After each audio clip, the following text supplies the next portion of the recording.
اللہ وحدہ لا شریک لہ ونشہد ان سیدنا وسندنا وحبیبنا وطبیبنا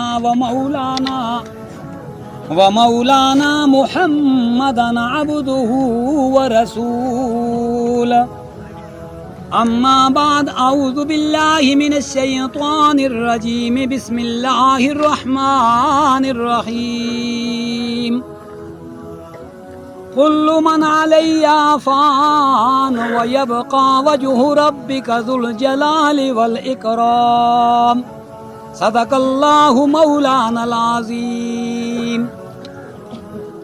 کر گزر ایک دن تو قبرستان پر، کر گزر ایک دن اے انسان، کر گزر ایک دن تو قبرستان پر، کیسے کیسے مر گئے کر تو نظر۔ بادشاہ تھے نوجوان تھے خوب رو، کیا کیا ان کے دلوں میں تھی آرزو۔ نہ بھول موت کو اے غافل جو سر پہ کھڑی ہے اجل، اندھیری قبر میں لے آ کوئی چراغ عمل۔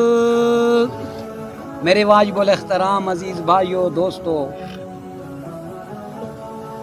آج ہم سارے جمع ہیں ایک دعا کے لیے۔ ایک مرحومہ کا جنازہ ہے، اس کو دنیا سے رخصت کرنے کے لیے جمع ہوئے ہیں۔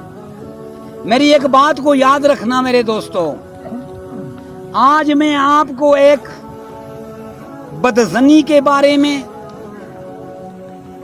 بغض کے بارے میں، کینے کے بارے میں اور دوسرے کے اوپر تہمت لانے کے بارے میں ایک واقعہ آپ کو سناتا ہوں۔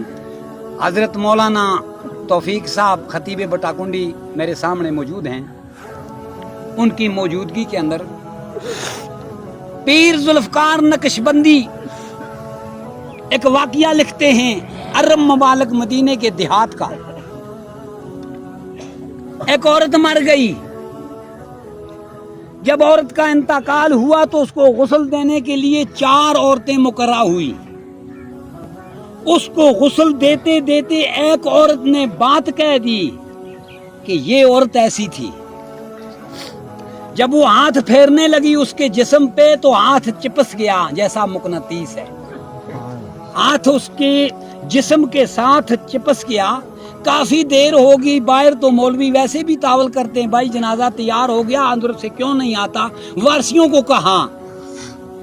جب اندر پتہ کیا، معلوم کیا تو عورتوں نے کہا کہ ہاتھ کو پکڑ لیا، ہاتھ نہیں چھوٹتا، یہ تو مجبوری ہے۔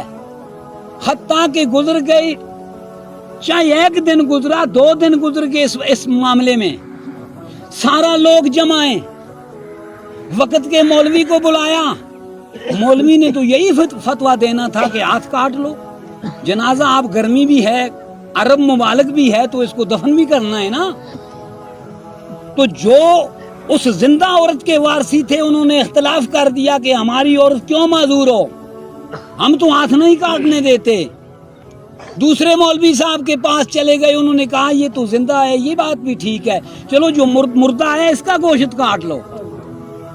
بات سننے کی آج ہم نہیں مانتے، نہ مولوی کی بات مانتے ہیں، نہ حق، نہ قرآن کو سنتے ہیں، نہ اللہ کے پاک پیغمبر کی حدیث کو۔ اگر سنی بھی تو اوپر اوپر، نیچے نہیں۔ نیچے جاؤ تب کیوں، باری تو آ گئی، اس سے کون اس سے روٹ سکتا ہے موت سے۔ تو حتیٰ کہ امام مالک رحمت اللہ علیہ کے پاس بات پہنچ گئی، وقت کا خلیفہ قاضی القضاء کے پاس بات پہنچی، بھائی گرمی بھی ہے، میت بھی بغما جاتی ہے، لیکن کیا ہوا؟ انہوں نے کہا کہ مجھے لے جاؤ وہاں۔ جب اس علاقے کے اندر اس کو لے کر آئے، پوچھا، عورتوں سے پوچھا کہ تم نے کچھ بات کہی ہے ایسی؟ تو عورت نے ایک دم کہا کہ یہ بات میں نے کہی تھی۔ اب اذان شروع ہو گئی۔ عرض کر رہا تھا، امام مالک رحمت اللہ علیہ کے سامنے وہ دوسری عورتوں نے فرمایا کہ اس نے یہ بات کہی تھی کہ اس کے فلاں شخص کے ساتھ غلط تعلقات تھے، تو اس کا ہاتھ جو تھا وہ چپس گیا اس کے جسم کے اوپر۔ انہوں نے حد لگائی کہ 80 کوڑا اس عورت کو لگاؤ. شریعت یہ مانتی ہے کہ جب اس نے دیکھا کچھ بھی نہیں, کہنے لگی نہیں. آپ نے کیسے اس پہ یہ اشکال کیا؟ وہ کہنے لگی کہ یہ جب پانی لے کر جاتی تھی اس کے گھر کے سامنے سے, مجھے اشکال ہو گیا, شک پہ گیا, میں نے یہ بات کہہ دی.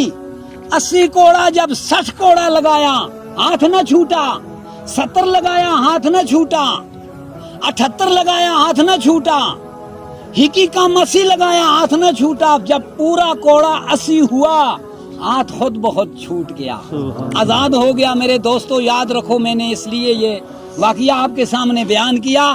آج ہم جب دوسرے کے اچھے طریقے سے کپڑے کو دھو کر استری نہ کریں, ہمیں روٹی لاگو نہیں لگتی.